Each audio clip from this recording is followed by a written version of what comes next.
João, capítulo de número 1. Tem criança hoje, hein?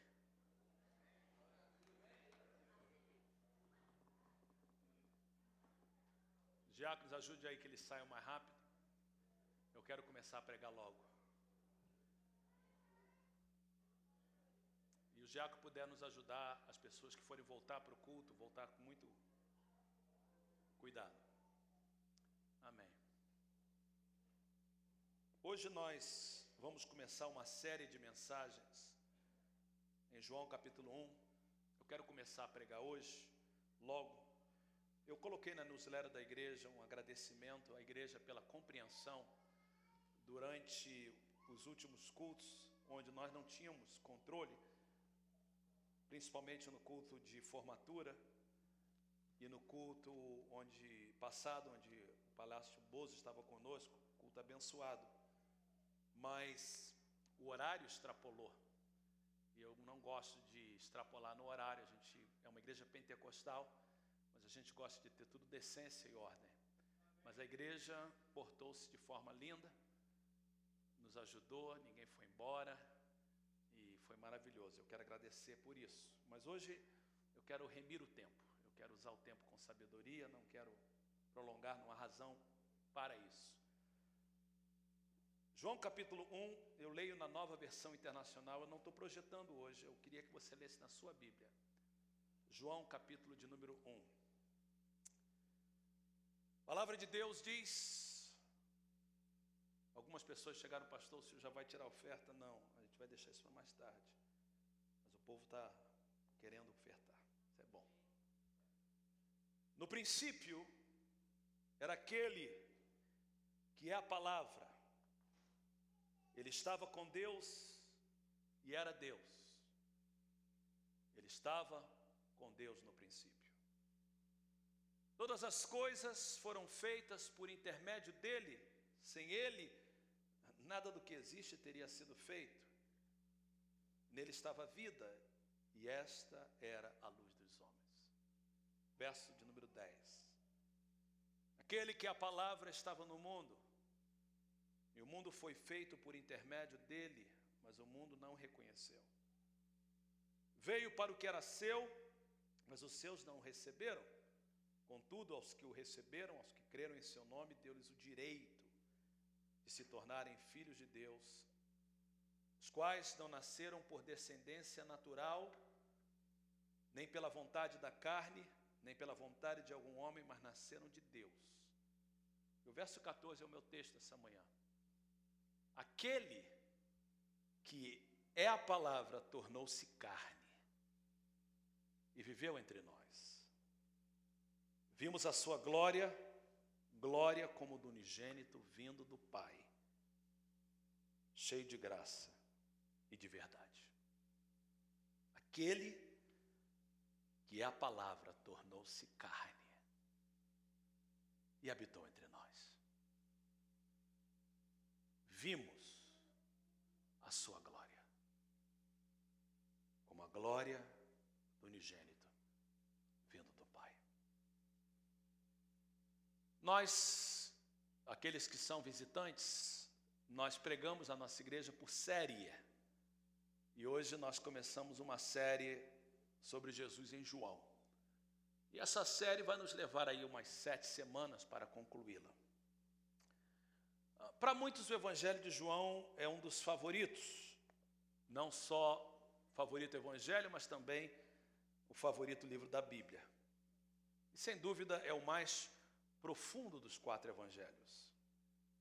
Os evangelhos são representados geralmente por animais, tirado da visão de João em Apocalipse. Então, como nós temos 4 evangelhos e no livro de Apocalipse João vê 4 animais, é costume desde o início da igreja primitiva representar cada evangelho por um animal, porque cada animal representa alguma coisa a respeito de Jesus.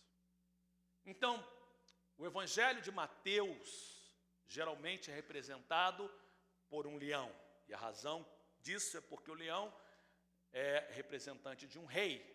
E Jesus, em Mateus, é apresentado como rei dos judeus. Então Mateus usa o leão. O segundo animal de Apocalipse é o boi, ou bezerro.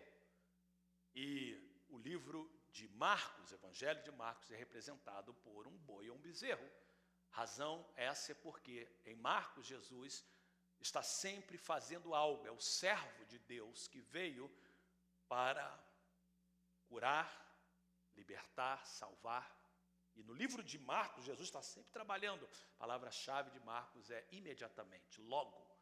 Jesus logo, rapidamente. O Evangelho anda de forma muito rápida.